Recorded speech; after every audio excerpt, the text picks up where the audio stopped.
आजकल ज़्यादातर लोग एक बीमारी को झेल रहे हैं जिसका इलाज दवाइयों से भी नहीं हो सकता। और आपको पता है वो क्या है?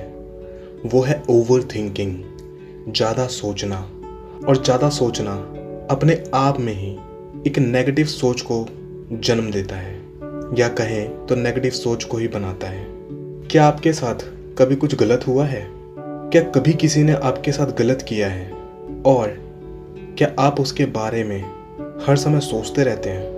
अगर आपने इस कहानी को पूरा सुना या कहूँ तो पूरा देखा, तो मैं पक्का तो नहीं कह सकता कि आप ज़्यादा सोचना बंद कर देंगे। हाँ, लेकिन मैं इतना ज़रूर कह सकता हूँ कि इस बीमारी से बचने की कोशिश करना अब ज़रूर शुरू कर देंगे। अब इससे होगा क्या कि आप ज़्यादा सोचना बंद कर देंगे और अपने दिमाग को खाली करना शुरू कर देंगे, जिससे नई नई और पॉजिटिव सोच आना शुरू हो जाएंगी।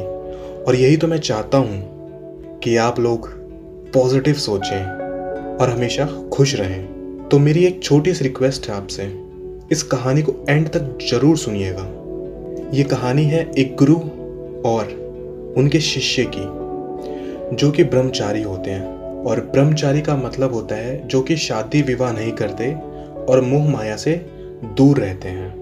अब एक दिन दोनों को नदी पार करके एक दूसरे गांव जाना होता है, तो दोनों नदी किनारे दूसरे गांव के लिए निकल जाते हैं। अब नदी किनारे पहुंचते हैं तो वह क्या देखते हैं कि वहां एक महिला खड़ी है, और वो महिला इतनी सुंदर होती है कि इन दोनों ने अपनी पूरी जिंदगी में, अपनी पूरी लाइफ में इससे ज़्यादा सुंदर महिला आज तक नहीं देखी होती है। अब शिष्य महिला को देखकर अट्रैक्ट हो जाता है, मोहित हो जाता है, और वो सोचने लगता है कि अगर मैं इस महिला की तरफ ध्यान दूंगा तो मेरे विचार बदल जाएंगे। अब वो फिर से सोचता है कि मुझे महिला की तरफ ध्यान नहीं देना चाहिए, मुझे नदी पार करने पे ध्यान देना चाहिए। ये सोचकर वो नदी पार करने पे ध्यान देने लग जाता है, और कहीं तो नदी पार करने लग जाता है। महिला के पैरों में कांटे चुभे होते हैं। वह आवाज़ लगा रही होती है कि मुझे भी नदी पार करना है, मुझे भी नदी पार करा दीजिए।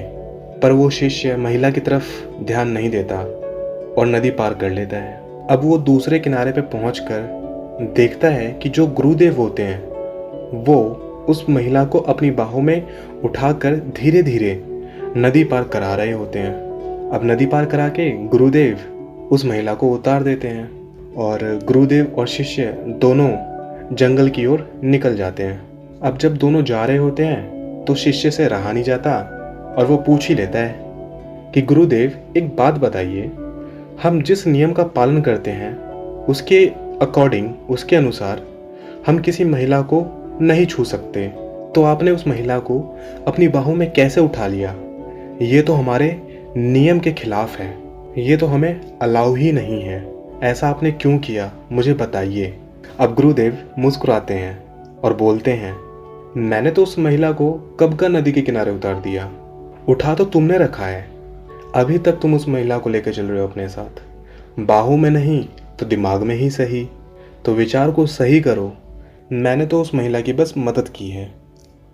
अब ज़रा ध्यान से सोचिए, उस शिष्य ने जो वो सोच रहा था कि गुरुदेव ने गलत किया, वह किसी और के काम के बारे में खुद ही जजमेंट दे रहा था कि ये सही है और ये गलत है। पर गुरुदेव के अंदर तो ऐसा कोई ख्याल ही नहीं था, उनकी तो कोई ऐसी भावना ही नहीं थी, वो तो सिर्फ मदद कर रहे थे। पर क्या है कि वो शिष्य सोचा जा रहा है, सोचा जा रहा है, और खुद को तकलीफ दिया जा रहा है। अब दोस्तों, होता क्या है कि आपके साथ किसी ने कुछ गलत किया या आपसे कुछ गलत हुआ, तो उसके बारे में आप बार बार सोचते ही रहते हैं।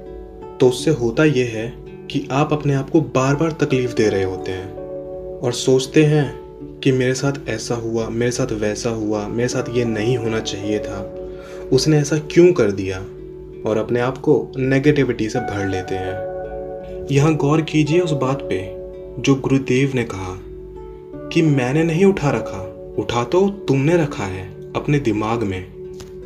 तो क्या आपने भी नेगेटिव विचारों को उठा रखा है? तो बदल दीजिए अपने विचारों को, अपने दिमाग को खाली कीजिए और आगे का सोचिए, पॉजिटिविटी को जगह दीजिए। आपसे गलती हुई, माफ़ी मांग लीजिए या आपके साथ गलत हुआ तो माफ़ कर दीजिए, अपने आप को हल्का कर लीजिए। और अगर आप मेरी बात से सहमत हैं तो कमेंट में जाकर टाइप कीजिए मिडल लाइट यस। मिलते हैं ऐसी ही अगली कहानी में, और जाते जाते लाइक एंड सब्सक्राइब करना ना भूलिएगा। धन्यवाद।